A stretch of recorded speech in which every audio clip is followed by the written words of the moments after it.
हरे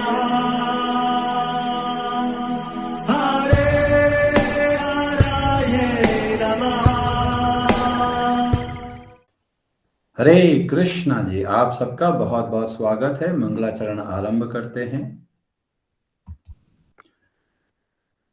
ओम नमो भगवते वासुदेवाय। ओम अज्ञानतिमिरान्धस्य ज्ञानाञ्जनशलाकया चक्षुरुन्मीलितं येन तस्मै श्रीगुरवे नमः। नमः ओम विष्णुपादाय कृष्णपृष्ठाय भूतले श्रीमते भक्ति वेदांत स्वामिनिति नामिने। नमस्ते सारस्वते देवे गौरवाणी प्रचारिणे निर्विशेष शून्यवादी पाश्चात्य देश तारिणे। जय श्री कृष्ण चैतन्य प्रभु नित्यानंद श्री अद्वैत गदाधर श्रीवासादि गौर भक्त वृंद। हरे कृष्ण कृष्ण कृष्ण हरे हरे, हरे राम राम राम हरे हरे। कार्पण्य दोषोपहत स्वभावः पृच्छामि त्वां धर्म सम्मूढचेताः। यच्छ्रेयः स्यान्निश्चितं ब्रूहि तन्मे शिष्यस्ते अहं शाधिमां त्वां प्रपन्नम्। हरे कृष्ण जी। भगवद गीता आरंभ करते हैं। अध्याय 4 श्लोक नंबर 42। ब्रजेश्वरी जी आप पढ़ेंगे संस्कृत। हरे कृष्ण। तस्माद् अज्ञान संभूतं हृतस्थं ज्ञान असिनात्मनः चित्वैनं संशयं योगम् आतिष्ठोतिष्ठ भारत। हरे कृष्ण। हरे कृष्ण। तस्मात् अतः अज्ञान संभूतम, अज्ञान से उत्पन्न हृत स्थम हृदय में स्थित ज्ञान, ज्ञान रूपी असिना शस्त्र से आत्मनः स्व के छित्वा काट कर एनम इस संशयम संशय को योगम योग में आतिष्ठ स्थित हो, उत्तिष्ठ युद्ध करने के लिए उठो। भारत हे भरतवंशी, अतएव तुम्हारे हृदय में अज्ञान के कारण जो संशय उठे हैं उन्हें ज्ञान रूपी शस्त्र से काट डालो। हे भारत, तुम योग से समन्वित होकर खड़े हो और युद्ध करो। हरे कृष्णा जी।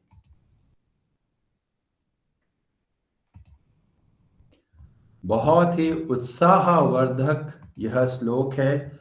ये श्लोक बहुत ही स्पेशल है क्योंकि कुछ श्लोक ज्ञानवर्धक है जो हमको बताते हैं कि भाई क्या कैसा सिद्धांत है, और कुछ श्लोक ऐसे होते हैं जो स्पष्ट रूप से हमको बताते हैं कि हमको क्या करना है।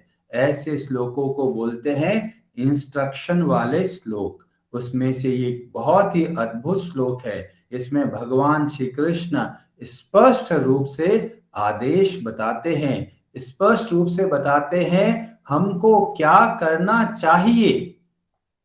पिछले श्लोक में भगवान ने सिद्धांत बताया और इस श्लोक में बताया सिद्धांत केवल सुनने के लिए नहीं है, सिद्धांत बताया है ताकि उसको जीवन में उतारना है। और इसीलिए भगवान शब्द का प्रयोग करते हैं तस्मात्, अतः मैंने सिद्धांत बता दिया है, अब क्या करना है, उस सिद्धांत के हिसाब से कार्य करना है। और क्या सिद्धांत के हिसाब से क्या कार्य करना है, तो बोला गया अज्ञान संभूतम, अज्ञान से जो उत्पन्न हुआ है, संदेह है, उसको क्या करना है, छित्वेन खत्म करना है, दूर करना है, काट डालना है।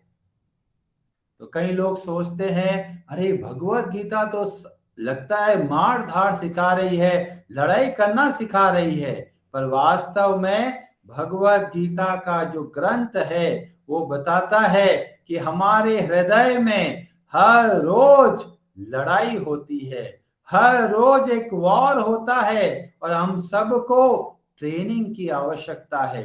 तो बाहर के युद्ध से ज्यादा भगवान प्रेरणा देते हैं आंतरिक युद्ध के बारे में।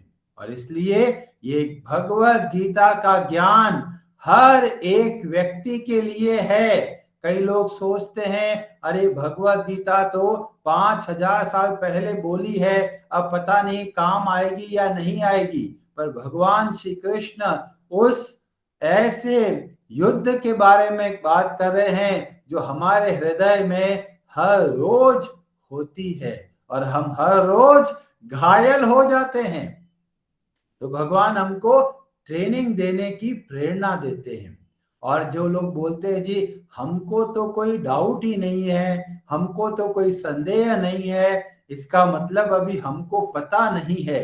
क्योंकि जब ज्ञान आधा होता है तो ही सारे संदेह आते हैं और हम सब का ज्ञान अलग अलग स्तर पे होता है और इसीलिए हमारे अंदर भी बहुत सारे संदेह है। अगर हम थोड़ा सा झांक के देखेंगे तो हमको पता चलेगा अरे इतनी सारी बातें हैं हमको पता ही नहीं। और इसलिए जब बोला गया अज्ञान संभूतम, इसका मतलब चाहे बिल्कुल भी ज्ञान नहीं है चाहे अधूरा ज्ञान है। कई लोग बोलते हैं हम तो बहुत स्पिरिचुअल हैं जी, पर जैसे पूरे दिन का अगर स्कैनिंग करेंगे तो पता चल जाएगा कितनी बार युद्ध हुआ है मन में और कितनी बार हारे हैं। तो ये स्पिरिचुअलिटी वास्तव में हमारे मन के अंदर जो लड़ाई चलती है उसके बारे में बताती है और साथ में हमको बताती है कि कैसे उस युद्ध पर विजय प्राप्त करें। तो यह अज्ञान संभूतम है और इसीलिए हमें गुरु की आवश्यकता है, क्योंकि गुरु के माध्यम से हमको ज्ञान प्राप्त होता है। और गुरु का पहला लक्षण है कि वो खुद एक शिष्य होना चाहिए, भगवान का भक्त होना चाहिए, नहीं तो हमारे हृदय के अज्ञान को दूर नहीं कर सकते। इसीलिए गुरु के लिए बोला गया ओम अज्ञान तिमिरांधस्य ज्ञानांजन शलाकया। हम लोग अज्ञान के कारण अंधे हो गए, हमें समझ में नहीं आता क्या सही है और क्या गलत। और ऐसे समय में जो भगवान के भक्त हैं वो हमको मार्ग बताते हैं, अज्ञान का अंधकार दूर करते हैं और भगवान यहाँ पर उसी अज्ञान को दूर करने की प्रेरणा देते हैं। हम सबको इस ज्ञान को अच्छे से समझना है। और क्यों समझना है आगे के बात में बताएंगे कि ये हमारे लिए कितना आवश्यक है। फिर भगवान बोलते हैं रत स्तंभ। रत स्तंभ का मतलब है ये अज्ञान कहां पर बैठा हुआ है, तो बोला गया हृदय के अंदर बैठा हुआ है। अभी कोई जो डॉक्टर है वो बोलेगा जी हमने तो हृदय का इतना ट्रांसप्लांट कर दिया है, इतना बाईपास सर्जरी कर दिया है, हमको तो कुछ अंधकार दिखा नहीं है। तो यह अद्भुत ज्ञान है जो हम फिजिकल हम लोग खोल के नहीं देख सकते, क्योंकि हमको पता ही नहीं कि हमारा मन भी है। पूरा का पूरा पोस्टमार्टम भी कर देंगे पर पता नहीं चलेगा कि मन कहां पर है। इसीलिए ये आध्यात्मिक ज्ञान की आवश्यकता डॉक्टर्स को भी बहुत है, क्योंकि उनको पता ही नहीं चलेगा जो सूक्ष्म तत्व है वो क्या है और किस तरीके से कार्य करते हैं। तो वास्तव में बताया गया जो हृदय है वो मुख्य केंद्र बिंदु है पूरे शरीर का संचालन करने के लिए। कई लोग सोचते हैं कि ब्रेन से कार्य चलता है, पर वास्तव में हमारे शास्त्र हमको बताते हैं कि ये जो हृदय है वो एक सीट है, केंद्र बिंदु है, और जहां से पूरे शरीर को एक आगे बढ़ने का और जितने भी भावनाएं आने का जो मुख्य केंद्र बिंदु है वह हृदय है। क्यों? क्योंकि हृदय के अंदर है परमात्मा और हृदय के अंदर है हम लोग जिसको बोलते हैं जीवात्मा। और अभी ये परमात्मा और जीवात्मा के बीच में एक पर्दा घिर गया है और उसको बोलते हैं अंतःकरण। और अंतःकरण के अंदर आता है 3 चीजें जिसको बोलते हैं सूक्ष्म शरीर, और इसके अंदर होता है मन, बुद्धि और अहंकार। तो ये मन और बुद्धि मुख्यतः हमको समझने में हमें रुकावट देता है कि हम कौन हैं और भगवान कौन है। और इसीलिए इस मन रूपी जो हृदय के केंद्र में स्थित है, उसके लिए भगवान बताते हैं कि उस मन के अंदर और उस बुद्धि के अंदर अज्ञान छिपा हुआ है। और वो अज्ञान हमको समझने में हमें अवरोध करता है, रुकावट लेके आता है, ऑब्स्ट्रकल करता है। और जब हम इस अज्ञान को दूर करते हैं, तब हमको पहले पता चलता है कि भगवान कौन है, और भगवान की कृपा से हमको पता चलता है हम कौन है। तो हृदय बहुत ही महत्वपूर्ण हिस्सा है, और वहीं से बुद्धि को जो हृदय में स्थित है वो ट्रेनिंग देती है, प्रेरणा देते हैं हमारे मस्तिष्क को, जिसको ब्रेन बोलते हैं।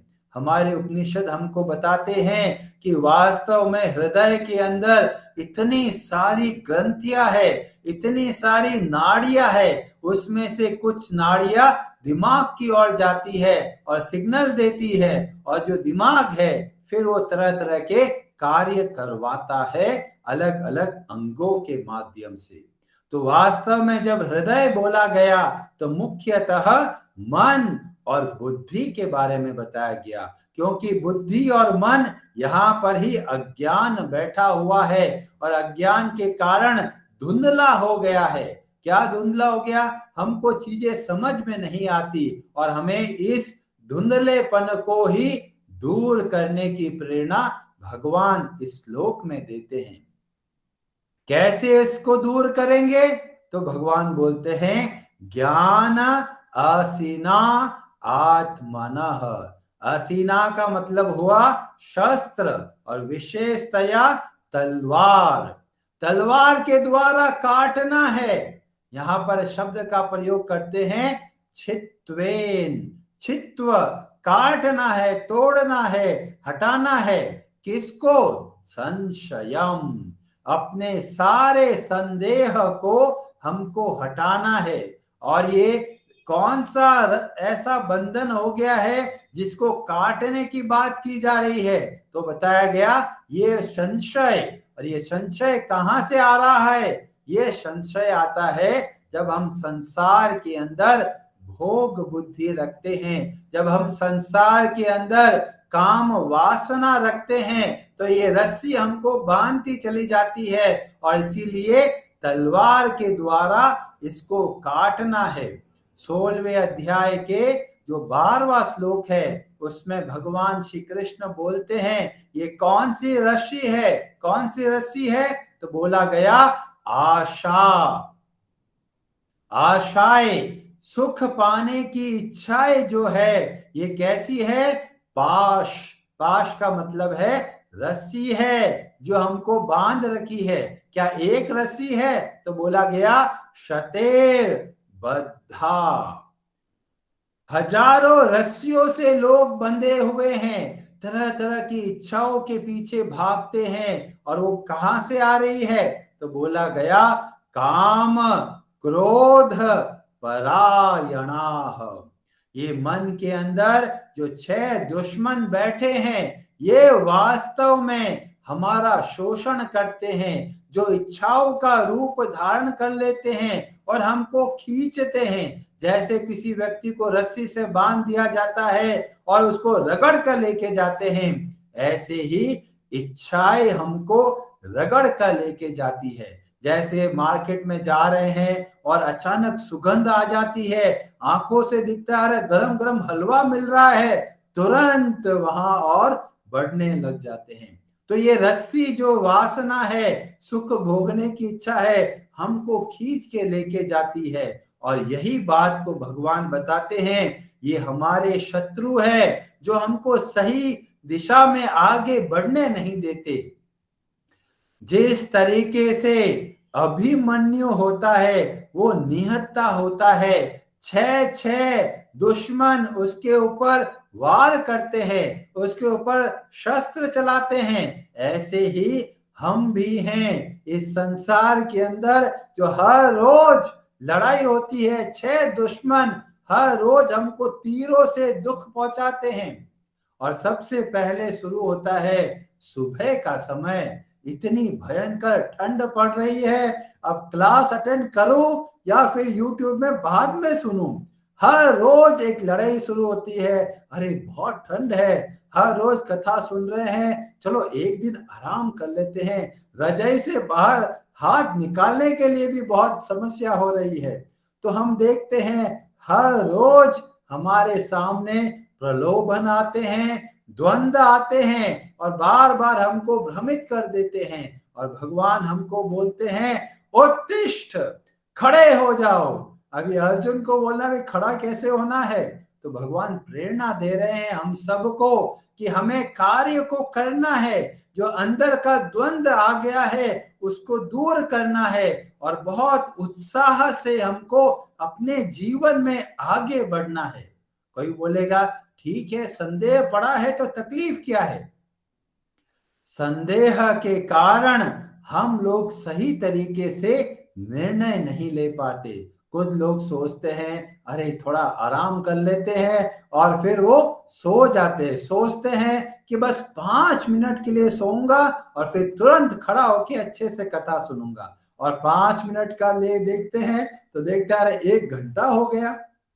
तो यहाँ पर हम लोग हार गए अपने मन के कारण, क्योंकि हमारे अंदर जो दुश्मन बैठा है सुख भोगने की इच्छा, और वह हमको बोलता है अभी बहुत समय पड़ा है। ऐसे ही बहुत लोग हमको भ्रमित करते हैं और सबसे बड़ा भ्रम हमारा मन हमको देता है, अरे अभी तो बहुत समय पड़ा है, बुढ़ापा आएगा तब आराम से पढ़ेंगे, अभी तो और भी बहुत सारी चीजें हैं करने के लिए। और इस तरीके से ये मन हमको धोखा देता रहता है, हर जन्म में धोखा दिया है और इतने जन्मों से हम धोखा खा रहे हैं। और फिर भी हम सोचते हैं मन तो अभी बच्चा है, मन तो पागल है, मन तो दीवाना है।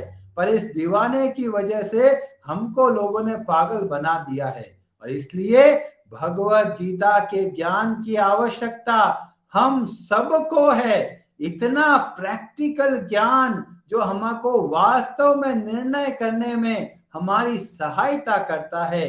और इसलिए हम सबको चाहिए बहुत अच्छे तरीके से इन सिद्धांतों को समझे और अपने जीवन में परिवर्तन लेके आए। बहुत ही अद्भुत श्लोक है, इसको और कंटिन्यू करेंगे कल की कथा में। हरे कृष्णा जी, आप सबका बहुत बहुत धन्यवाद। आज की कथा के संबंध में आपका कोई प्रश्न है तो आप पूछ सकते हैं। आज की कथा से क्या आपको शिक्षा मिली, अगर आप कुछ कहना चाहते हैं तो आप कह सकते हैं। अनुमाता जी, आप कुछ कहना चाहते हैं? हरे कृष्णा प्रभु जी। हरे कृष्णा जी। प्रभु जी, आपने ये श्लोका जो है वो 2 पार्ट में समझाया है हमें।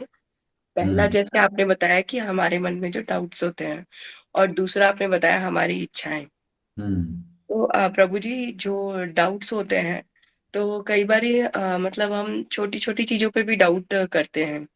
तो हम्म। उन चीजों को हम, आपने जैसे बताया कि हम लोग कैसे सीख सकते हैं, या फिर हम किसी से पूछ सकते हैं, जैसे आप हमेशा से बोलते हैं। पर कई बार प्रभु जी, जैसे फैमिली के अंदर बच्चों को लेकर, उनको समझाने को लेकर, या फिर उनकी करियर से रिलेटेड कुछ डाउट्स आते हैं, तो उसको हम लोग कैसे मतलब डिस्कस करें, या किस तरीके से उसे सॉल्व करें? या वो हमसे कुछ पूछ लेते हैं तो हम हम्म। कैसे उन्हें आंसर कर सकते हैं? क्योंकि आजकल की जो जनरेशन है वो इमीडिएट, वो मतलब थोड़ा डिफरेंट है, जो कि हम लोग जिस तरीके से निकले हैं। तो बच्चे बहुत सारे ऐसे प्रश्न करते हैं, तो उन्हें किस प्रकार से मतलब हम लोग हैंडल करें? कई बार हम लोग जो है वो क्रोध भी आ जाता है, तो हम्म। कैसे किया जा सकता है? हरे कृष्ण। हरे कृष्णा।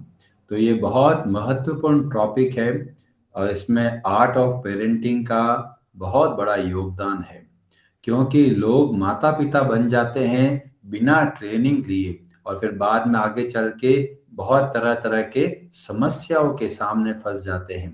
खासकर हम देखते हैं कि इवन हस्बैंड वाइफ के अंदर ही इतना कॉन्फ्लिक्ट रहता है, क्योंकि ना हस्बैंड को ट्रेनिंग मिला है, ना वाइफ को ट्रेनिंग मिला है। सब अपने मन के घोड़े के हिसाब से भागते हैं। इसीलिए जो वैदिक संस्कृति ने हमको सिखाया, जो वैदिक कल्चर है, वो बताया कि हम सबको सबमिसिव होना चाहिए। प्रणिपातेन शब्द का प्रयोग करके बताया गया, हर एक व्यक्ति किसी न किसी के अंतर्गत रहकर ट्रेनिंग लेना है। ट्रेनिंग नहीं लेते तो अपने मनमाने तरीके से कार्य करते हैं और वही मनमानापन आगे बच्चों में पहुंच जाता है और बच्चे भी मनमाना तरीके से जीवन को जीना चाहते हैं। तो बच्चों को बदलने से पहले खुद को बदलना बहुत जरूरी है। और जब खुद बदल गए, खुद अपने व्यवहार से हम ट्रेनिंग देते हैं कि हमको किस तरीके से सबमिसिव होना है, किस तरीके से जो अपने से बड़े हैं, जो हमको मार्ग बताते हैं, उनके प्रति कितना आदर का भाव रखते हैं। तो परिवार में जब वो देखते हैं कि भाई बच्चे, माता पिता इतने अच्छे तरीके से अपने जो गुरुजन है उनके प्रति समर्पण का भाव है, उनके प्रति आदर का भाव है, तो बच्चों को वैसी प्रेरणा मिलती है। केवल बोलने से बदलाव नहीं आता, बदलाव आता है हमारे आचरण और हमारे व्यवहार से। अब कई लोग बोलेंगे हमारा व्यवहार तो बहुत अच्छा है, पर बच्चों को क्या है, स्कूल में ऐसा वातावरण मिलता है तो बच्चे अपने मनमाने तरीके से कार्य करना चाहते हैं। तो ऐसे समय में माता पिता को चाहिए कि पूछे कि किस तरीके से हमको इस जीवन को आगे बढ़ाना है, बच्चों को किस तरीके से मार्ग निर्देशन देना है। और बच्चों को कभी भी ये नहीं सोचना है कि ये केवल मेरे हैं, हमको ये सोचना है ये भगवान की संपत्ति है। और जब ये भाव रखेंगे तो हम बच्चे का खुद हम लोग एक आदर करना सीखेंगे। कई लोग होते हैं कि बड़े हैं तो बच्चों को थप्पड़ मार दिया, सोचा रहे बच्चा है क्या फर्क पड़ता है। पर हमें देखना है हर एक जो बच्चा है बहुत यूनिक है और हमें उसके भावों का सम्मान करना है, साथ में ट्रेनिंग भी देना है। तो थोड़ा ट्रेनिंग देना है, थोड़ा अपनापन का भाव रखना है, थोड़ा फ्रीडम देना है, थोड़ा खींच के रखना है। तो ये बहुत सूक्ष्म पैरामीटर है जिसके आधार पे हमें बच्चों को आगे बढ़ाना है। ना हम उसको ज्यादा खींच सकते हैं, ना उनको पूरा ढीला छोड़ सकते हैं। तो बहुत ट्रेनिंग की आवश्यकता है, कब खींचना है, कब ढीला छोड़ना है और कितना ढीला छोड़ना है। तो बच्चों को बच्चों के स्तर पे आके जब हम ट्रेनिंग देने का प्रयास करते हैं तो वास्तव में बच्चे सीख पाते हैं। जब हम लोग केवल आदेश सुनाते हैं तो बच्चे समझ नहीं पाते। तो हमको उनके स्तर पे आके कार्य करना होता है और दोनों को थोड़ा थोड़ा सीखना होता है। पेरेंट्स को भी सीखना पड़ता है और बच्चों को भी सीखना पड़ता है। और बच्चों से सीखने की जो हम लोग एक्सपेक्टेशन करते हैं वो थोड़ा कम करना चाहिए। क्यों? क्योंकि जब हम सोचते हैं जब हम छोटे थे तो हम तो इससे ज्यादा नालायक थे। तो जब ये भाव आता है तो हम सोचते हैं भाई आज की जनरेशन को देखा भी, इतनी गलत हवा चल रही है, उसमें अगर बच्चे कुछ थोड़ा अच्छा कार्य कर रहे हैं तो हमको तो बहुत उनको प्रेरणा देनी चाहिए, क्योंकि हमसे ज्यादा उनका जीवन खतरे में है और इसलिए उनको प्रेरणा देना है। हमारे हर शब्द में प्रेरणा और उत्साह होना चाहिए। जैसे भगवत गीता के श्लोकों में हमें देखने को मिलता है किस तरीके से भगवान अर्जुन को ट्रेनिंग दे रहे हैं, सिद्धांत बताते हैं, प्रेरणा देते हैं, उत्साह दिलाते हैं। ऐसे ही अगर हम हमेशा नेगेटिव बोलेंगे तो बच्चे बहुत डिप्रेस हो जाते हैं, उनका कॉन्फिडेंस लेवल कम हो जाता है। और इसलिए हमें जब पहला शब्द बोलना है उत्साहवर्धक होना चाहिए। हम ध्रुव महाराज की कथा से देखने को मिलता है कि किस तरह से ध्रुव बहुत गुस्से में होता है, पर उसकी माँ किस तरीके उसकी भावनाओं को समझकर उसको प्रेरणा देती है। तो हमारे लिए जो वैदिक स्क्रिप्चर है वो बहुत सारे हमको ट्रेनिंग देते हैं कि किस तरीके से हमको परिवार में जीना है, परिवार के अन्य सदस्यों को किस प्रकार आगे बढ़ाना है। तो बहुत सरल शब्दों में सदैव उनको उत्साह दिलाइए और खुद के अंदर धैर्य रखना है, क्योंकि हम लोग सोचते हैं अरे बच्चा बदल नहीं रहा है, हमने एक बार बोल दिया, 2 बार बोल दिया, 100 बार बोल दिया। तो इसमें वास्तव में हमें ये देखना है भी बच्चा है, उसको आगे बढ़ने के लिए समय की आवश्यकता है। चिल्लाने से कुछ बदलाव नहीं आने वाला है।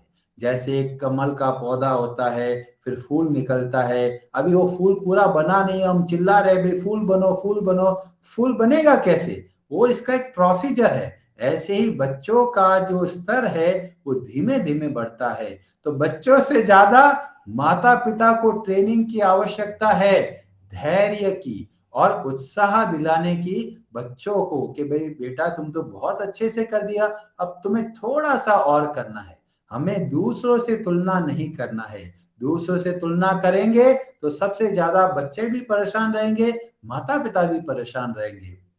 तो हर एक बच्चा यूनिक है और उस यूनिक को हमको समझना है और उसके हिसाब से थोड़ा थोड़ा उनको उत्साह दिलाना है। बेटा तुमने ये कर दिया, बहुत बढ़िया, अब थोड़ा सा इतना सा करना है और ज्यादा नहीं करना है। जब ये भाव आता है तो बच्चों को भी उत्साह लगता है कि चलो ठीक है, मैंने इतना कर लिया है, थोड़ा सा ही तो और करना है, चलो मैं थोड़ा और कर लेता हूँ। तो इस तरीके से माता पिता के ऊपर ज्यादा जिम्मेदारी है, क्योंकि बेचारे बच्चे लोग सबसे खतरनाक स्तर पे है, क्योंकि स्कूल के अंदर ऐसा कोई वातावरण नहीं मिलेगा और इसलिए माता पिता को घर में ही इसकी ट्रेनिंग देनी है। तो माता पिता खुद एक रोल मॉडल बनेंगे, तब ही बच्चों के अंदर वो चीज देखने को मिलेगी। हरे कृष्णा जी। हरे हरे नमः।